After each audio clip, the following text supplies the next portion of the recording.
Una mirada a la historia mundial. Por John Roberts.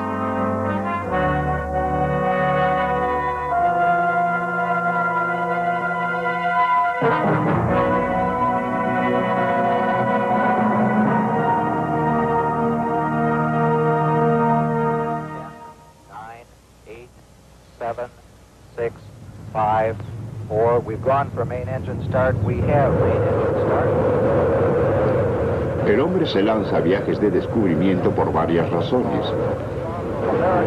Frecuentemente esas razones son muy prácticas. El prestigio internacional o la autoestima nacional son parte de estas razones.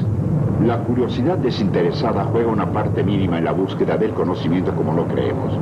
Hoy presentamos la era de la exploración.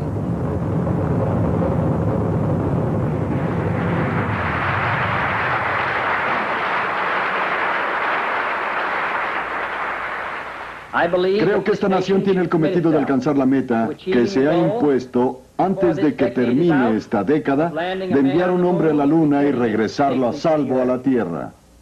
Y ningún proyecto espacial de este tiempo será más importante o más impresionante para la raza humana en toda la amplia exploración del espacio.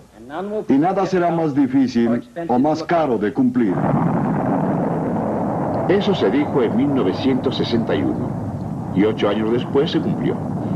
El proyecto Apolo fue el primer gran clímax de una nueva era de descubrimientos, la era de la historia espacial. El Apolo estuvo basado en un gran plinto, nada menos que con todo el conocimiento científico y tecnológico del ser humano de esa época, y sus raíces psicológicas fueron profundas también. Más profundas que las esperanzas de ganar militar o económicamente, más profundas aún que el orgullo nacional. Llegaron a tener un punto de vista específico del universo. Al igual que una actitud ante eso, lo vieron como algo que tenía que ser explorado, conquistado, controlado por el ser humano. Hace unos 400 o 500 años, otra gran era de la exploración, la de los océanos, se llevó a cabo. Algunos de sus exploradores navegaron desde aquí, la ciudad de Sevilla, en los bancos del río Guadalquivir al sur de España. Esta es una de las más grandes ciudades de España que lleva la estampa de la Reconquista, con una catedral que podría bien rivalizar con la de San Pedro, y muchas construcciones que recuerdan su espléndido pasado islámico. La era de la exploración y esos exploradores son conmemorados en una pintura que está en Sevilla, donde está hoy. En ella están algunos de los grandes capitanes como el mismo Colón. Unos dicen que están reunidos bajo los brazos protectores de la Virgen de los Navegantes. Para cuando esta pintura fue hecha, los viajes de esos hombres y de muchos otros habían por primera vez unificado al mundo. Lo hicieron uno. Y al hacer eso, transformaron la mente del hombre. Unos 20 años o más después de la muerte de Colón, un barco llegó aquí a Sevilla después de navegar alrededor del mundo. Muchas embarcaciones salieron durante miles de años antes de que esto sucediera. ¿Por qué sucedió?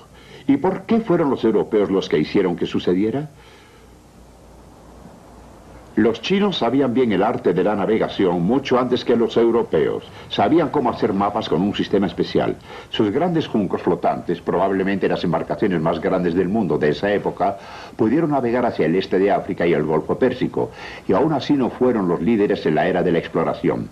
Cierto es que los emperadores Ming dieron la espalda a esa posibilidad, dejaron de construir tales embarcaciones y los patios chinos perdieron la habilidad para hacerlos.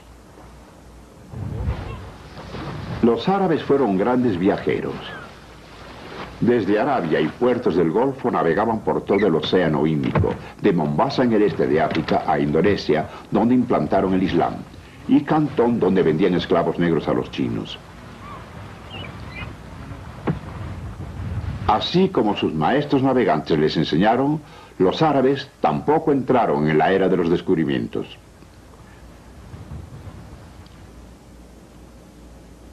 En los últimos siglos, ninguna embarcación ni junco flotante ha venido a Sevilla.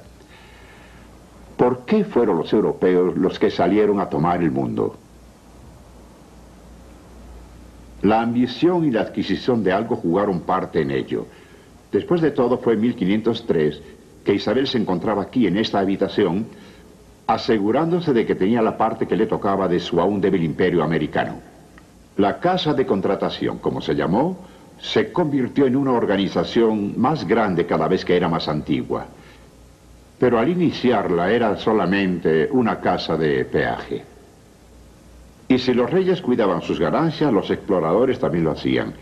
Pero la ambición no fue única para un ser humano. La tenían los árabes, chinos y los mercaderes de la misma era, y no salieron a explorar y descubrir el mundo.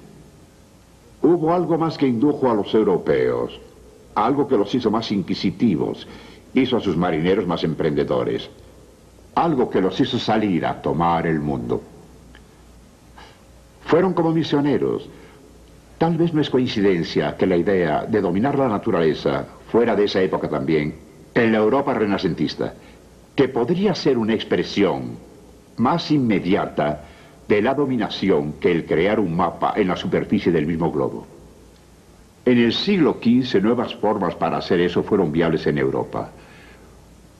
Nuevos instrumentos y técnicas hicieron su aparición, algunos inspirados por la ciencia islámica. La navegación magnética, ya conocida en China, vino vía intermediarios islámicos y otros hombres. Volviendo atrás, la acumulación resultante del nuevo conocimiento pareció, durante largo tiempo, estar muy lenta.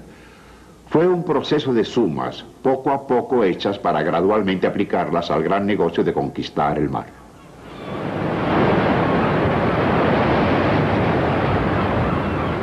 Pero ese proceso fue constante y el nuevo conocimiento empezó a acumularse más y más rápido. Muchos hombres de muchos países tuvieron que ver en él y contribuyeron en él, pero creo que ninguno contribuyó tanto como el portugués. Los portugueses medievales fueron grandes en logros. Durante medio siglo más fueron los que condujeron la exploración europea del mundo, y eso significó que condujeran el movimiento de la historia y la unificación del mundo por el occidente. Uno de sus grandes hombres dijo que Dios les dé un pequeño país como cuna, pero el mundo entero como tumba. Y tenía razón. Ellos fundaron el primer imperio oceánico y dejaron sus tumbas por todo el mundo. Aquí en el sur de Portugal, en Sagres, Cabo San Vicente, donde el poeta Camões dijo: la tierra termina donde el mar empieza, uno se atreve a pensar que la geografía fue la razón por la que lo hicieron. Después de todo, estaban aquí, con un asiento en primera fila para el gran espectáculo de la expansión europea que se abriría. Fueron el borde del primer océano que sería explorado por los europeos, el Atlántico. En el borde del gran sistema de vientos que hacía fácil, o comparativamente fácil, el ir a la costa de África y salir hacia las islas. No acepto creer que la geografía fue la única razón. Creo que algo más que la geografía se necesitó para colocar en el mar al portugués.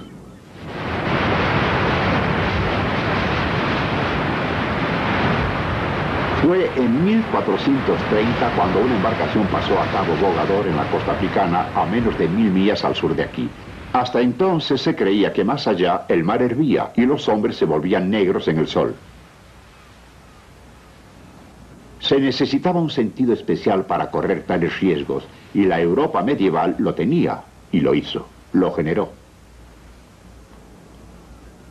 Si Europa pudiera ver a un hombre como su pionero de esta era de expansión, como una figura suprema medieval, sería un príncipe a quien los ingleses llamaron Enrique el Navegante, aunque él mismo no fue al mar y nunca navegó en el sentido técnico de la palabra. Nació en 1394 y a los inicios del siglo XV estableció aquí en Sagres lo que alguna vez se llegó a pensar era anacrónico, un instituto de investigaciones geográficas.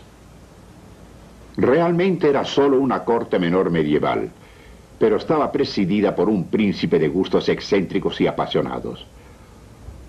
La construcción permanece ahora en ruinas y es difícil entender que haya existido, pero para ellos Enrique organizó y financió expediciones que año tras año salían de Portugal a África y a las islas del Atlántico.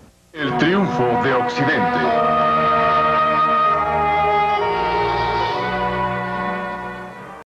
Es el lugar apropiado para hablar de él.